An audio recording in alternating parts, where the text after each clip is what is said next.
que es la fractura hidráulica o fracking. Debido a la baja permeabilidad de la lutita, la extracción de los hidrocarburos requiere la utilización de la fracturación hidráulica o fracking. Esta técnica parte de la perforación de un pozo vertical hasta alcanzar la formación que contiene gas o petróleo.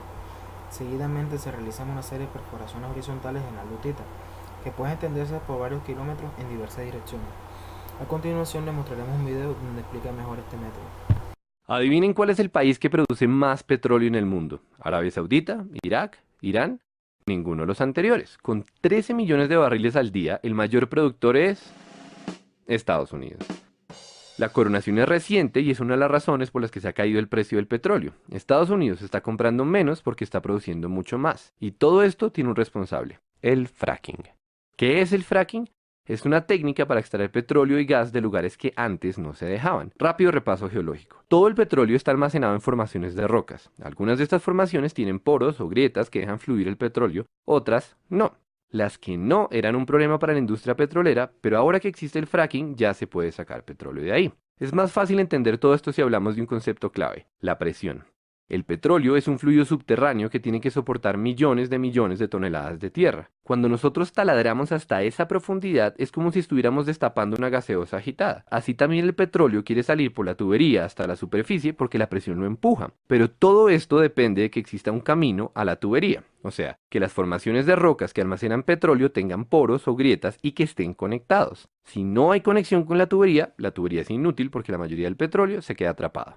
Pues bien, resulta que ahora podemos fracturar las rocas para crear nuestras propias grietas. Eso es el fracking, que formalmente se llama fracturamiento hidráulico. Lo de fracturamiento ya se entiende, y lo de hidráulico es porque se utiliza agua a presión para romper las rocas, agua y arena. Pero la historia no termina ahí.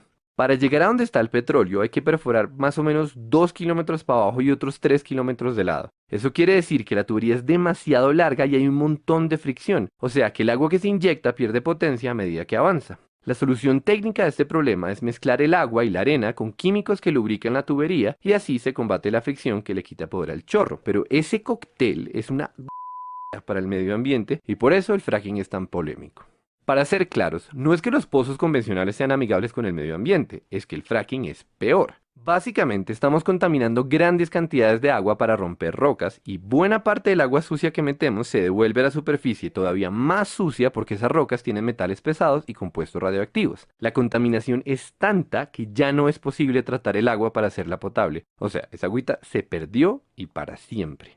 Entonces, ¿qué se hace con el agua sucia? Lo usual es que la entierren muy profundo, el equivalente industrial a meter mugre debajo de la alfombra, pero hay un problema, o más bien varios. Resulta que en el subsuelo existen reservas de agua potable y si el agua sucia del fracking llega a mezclarse con ellas, tenemos un desastre ecológico tremendo. Por supuesto, la industria petrolera y los que ponen las normas toman un montón de precauciones para que no ocurra esto. Por ejemplo, los pozos tienen un revestimiento de cemento y tuberías adicionales con el objetivo de evitar que el agua contaminada se filtre hacia otros lados. La pregunta es si estas medidas son suficientes y esa pregunta es particularmente relevante en Colombia, teniendo en cuenta que las normas se basan en estudios que fueron hechos en Estados Unidos, y acá la geología es diferente y poco estudiada. Mientras que en Estados Unidos las reservas de aguas subterráneas no pasan los 400 metros de profundidad, en Colombia ya extraemos agua potable a 1500 metros. Esa diferencia hace más asustadores dos de los tres problemas que tiene el fracking. Problema número uno: las grietas causadas por esta técnica recorren el subsuelo de forma impredecible.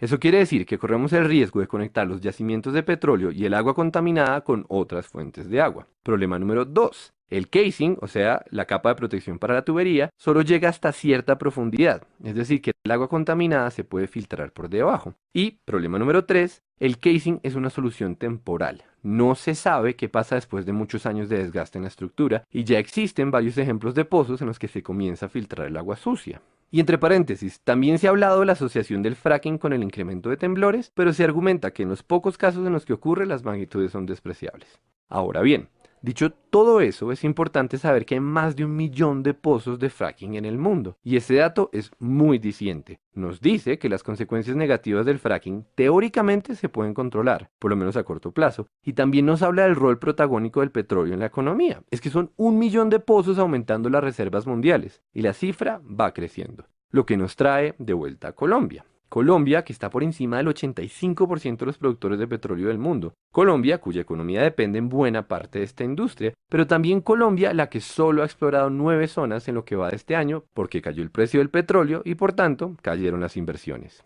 Para bien o para mal, esta es una industria a la que pertenecemos y tenemos que tomar decisiones.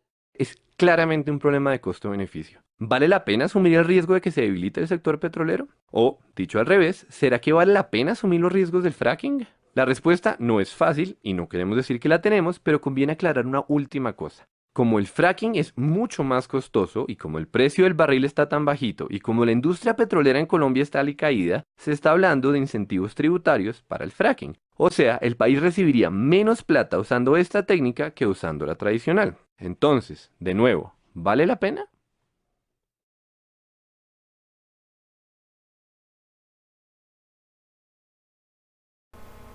Luego de entender este método nos enfocaremos en las repercusiones que trae a las riberas de la zona de extracción de petróleo. Primero debemos saber que las empresas que recurren a este método en Colombia son ExxonMobil y Ecopetrol, específicamente en zonas de Boyacá y Cundinamarca, ya que esto es un potencial petrolero. Para entrar más en contexto, trataremos los impactos socioambientales del uso del fracking. Primero, disminución de disponibilidad del agua. La fracturación de un solo pozo requiere entre 9 y 29 millones de litros de agua. Esto supondría un volumen de agua equivalente al necesario para cubrir el consumo doméstico entre 1.8 y 7.2 millones de personas en un año. Segundo, la contaminación de los pozos alternativos para extraer líquido y abastecer a una región, ya que el cambio climático impacta negativamente secando nuestras fuentes hídricas superficiales y al no tener estas utilizamos como recurso los pozos que por ende estarían contaminados. Tercero, la potabilización de estas aguas subterráneas sería más costosa, sin embargo tendríamos problemas en nuestros organismos produciendo a lo largo enfermedades cancerígenas, afección al sistema endocrino y dañar el sistema nervioso.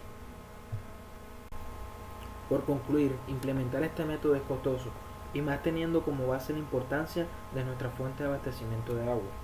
Con esto, vemos más viable la limitación de esta técnica. En Estados Unidos los límites de profundidad son acatados por las empresas del sector petrolero, por agencias que velan por medio ambiente y que le otorgan las licencias ambientales, teniendo estas leyes, mas sin embargo los daños y contaminaciones en agua aún son notorios.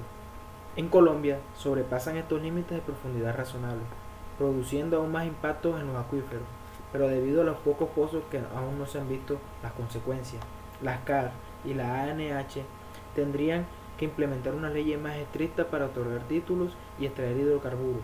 Por otra parte, afecta la infraestructura de las carreteras, por sus camiones de carga pesada y sectores como ganadería, turismo y agricultura, que son sectores que en nuestro país pueden generar ingresos.